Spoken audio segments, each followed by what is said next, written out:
അനുമതിയില്ലാതെയുള്ള വിദേശയാത്രയിൽ DGP S. ശ്രീജിത്തിനെതിരെ vigilance അന്വേഷണമില്ല. തെളിവില്ലാത്തതിനാൽ vigilance അന്വേഷണ ആവശ്യം തള്ളിയെന്ന് സർക്കാർ ഹൈക്കോടതിയെ അറിയിച്ചു. തീരുമാനം അറിയിക്കാൻ ജൂനിയർ ഉദ്യോഗസ്ഥനെ നിയോഗിച്ച് സാവകാശം തേടിയ ആഭ്യന്തര വകുപ്പ് സെക്രട്ടറിയെ ഹൈക്കോടതി രൂക്ഷമായി വിമർശിച്ചു. 3 മുതിർന്ന IAS ഉദ്യോഗസ്ഥർ തുടർച്ചയായി ഹൈക്കോടതി കയറിയതോടെ അപൂർവ പ്രതിസന്ധിയിലാണ് സർക്കാർ.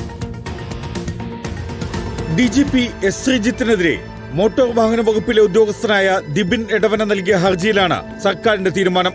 അനുമതിയില്ലാതെ വിദേശയാത്ര നടത്തിയെന്ന കേസിൽ DGP S. ശ്രീജിത്തിനെതിരെ വിജിലൻസിന്റെ പ്രാഥമിക അന്വേഷണം ഇപ്പോൾ വേണ്ടെന്നാണ് തീരുമാനമെന്ന് ആഭ്യന്തര വകുപ്പ് സെക്രട്ടറി മിൻഹാജ് ആലം ഹൈക്കോടതിയെ അറിയിച്ചു. പിന്നെ എപ്പോഴാണ് വിജിലൻസ് അന്വേഷണമെന്ന് മിൻഹാജ് ആലത്തോട് ഹൈക്കോടതിയുടെ ചോദ്യം.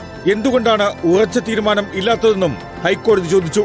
അന്വേഷണം വേണ്ടെന്ന തീരുമാനം ഹൈക്കോടതിയെ അറിയിക്കാൻ ജൂനിയർ ഉദ്യോഗസ്ഥനെ നിയോഗിച്ച് അപേക്ഷ നൽകിയതിൽ മിൻഹാജ് ആലമിനെ ഹൈക്കോടതി കുടഞ്ഞു. ക്ലർക്കിന്റെ കയ്യിൽ അപേക്ഷ കൊടുത്തയച്ച് സാവകാശം തേടാൻ ഹൈക്കോടതി വില്ലേജ് ഓഫീസോ താലൂക്ക് ഓഫീസോ ആണോ എന്ന് ഹൈക്കോടതിയുടെ ചോദ്യം. എന്തുകൊണ്ട് ആഭ്യന്തര സെക്രട്ടറി നേരിട്ട് അപേക്ഷ നൽകിയില്ല? സംസ്ഥാനത്തെ ഏറ്റവും വലിയ ഭരണഘടനാ കോടതിയാണിത്.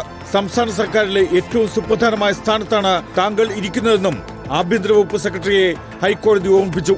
സർക്കാർ തീരുമാനം ചോദ്യം ചെയ്ത് വീണ്ടും ഹൈക്കോടതിയെ സമീപിക്കാൻ ഹർജിക്കാരന് സിംഗിൾ ബെഞ്ച് അനുമതി നൽകി. വകുപ്പ് സെക്രട്ടറിമാർ തുടർച്ചയായി കോടതി കയറിയതോടെ അത്യപൂർവ പ്രതിസന്ധിയിലാണ് സർക്കാർ. IAS ഉദ്യോഗസ്ഥരായ APM Muhammad അനീഷിനും K. ബിജുവിനും പിന്നാലെയാണ് മിൻഹാജ് ആലവും ഹൈക്കോടതിയിൽ ഹാജരായത്. ഹൈക്കോടതിയുടെ ഉത്തരവ് പാലിച്ചും മാപ്പ് പറഞ്ഞുമാണ് IAS ഉദ്യോഗസ്ഥർ കോടതിയലക്ഷ്യ നടപടികളിൽ നിന്ന് തലയൂരിയത്.